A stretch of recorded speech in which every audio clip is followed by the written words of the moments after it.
Actually গতকালকে আমরা Agartala GRPS, RPF এবং বিএসএফ এবং আমাদের যে আরও সিস্টার এজেন্সি আছে, আমরা গতকালকে দুজন বাংলাদেশিকে মানে আগরতলা রেল স্টেশনে গ্রেপ্তার করা হয়েছে।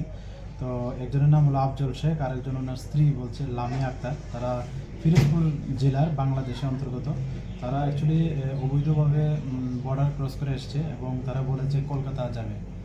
তো এই সুবাদে গতকালকে আমরা মানে ওনাদের এগেনস্টে একটা মামলা নিয়েছি, যার মধ্যে আমাদের যে নতুন অ্যাক্ট আছে বিএনএস, আইপিপি অ্যাক্ট এবং ফরেনার অ্যাক্ট আছে। তো আজকে আমরা তাদের মহামান্য আদালতে প্রেরণ করছি। সিমিলারলি গতকালকে আরেকটা আমাদের আগরতলা জিআরপি থানাতে এনডিপিএস কেস নেওয়া হয়েছে এবং এটার মধ্যে আমরা জয়েন্টলি অপারেশন করেছি আগরতলা আরপিএফ এবং আগরতলা জিআরপিএফ। তো ওনার নাম জিজ্ঞেস করবে রাহুল দাস। ওনার বাড়ি লোকালি, এমনিতে মহেশখোলা বাড়ি, আমতলী থানার অন্তর্গত। তো উনি অ্যাকচুয়ালি যে বাইরের দূরপাল্লার যে ট্রেনগুলি আছে, বিশেষ করে কুয়া, দেওঘর বা এলটিটি যেগুলি মুম্বাই এগুলি মানে যখন পিটিং হয়, এগুলি মানে যখন আসার পর এগুলি সাফাই হয়, তো ওই সময় সে ওই গাঁজা মানে 10 কেজি 12 কেজি এরকম করে ফিট করে দেয় আর কি। তার কাজ যতটুকু, আমরা অনেকদিন ধরে এই খবরটা ছিল।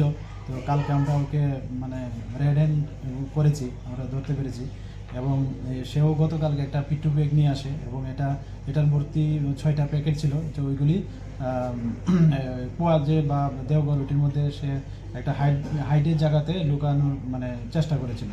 তো আমরা ওইগুলি ওজন করে দেখলাম 12 কেজি 400 গ্রামের মতো হয় ওইগুলির ওজন। তো আমরা গতকালকেই আগরতলা জিআরপি থানাতে ওনার এগেনস্টে একটা এনডিপিএস মামলা নেওয়া হয়েছে। তো আজকে আমরা ওনাকেও মহামান্য আদালতে প্রেরণ করছি এবং জুডিশিয়াল রিমান্ড চাচ্ছি, যাতে আরও ইন্টারোগেশন করা যায় এবং আশা করি ওর থেকে আরও অনেক কিছু বেরিয়ে আসবে, কে বা কারা ওর সঙ্গে যুক্ত আছে এবং যারা যুক্ত আছে আমরা অবশ্যই তাদের এগেনস্টে লফুল অ্যাকশন নেব।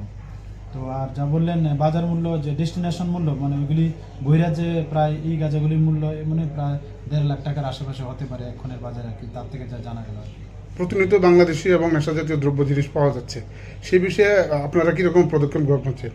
হ্যাঁ, আমরা অবশ্যই এটাতে ওয়াকিবল এবং আপনারা দেখছেন মানে আমরা মানে প্রত্যেক দিন এরকম করতে হচ্ছে। তো আমরা সব এজেন্সি যারা আছেন এখানে রেল স্টেশনে কাজ করছেন, RPF, GRP plus BSF plus আমাদের যে আরও গোয়েন্দা সংস্থা আছে, আমরা সব মিলিয়ে কাজ করছি এবং মানে এটা আমরা চেষ্টা করছি যাতে কোনো ধরনের অবৈধ কার্যকলাপ মানে রেলওয়ে স্টেশনকে যাতে ইউজ না করতে পারে ক্রিমিনালরা।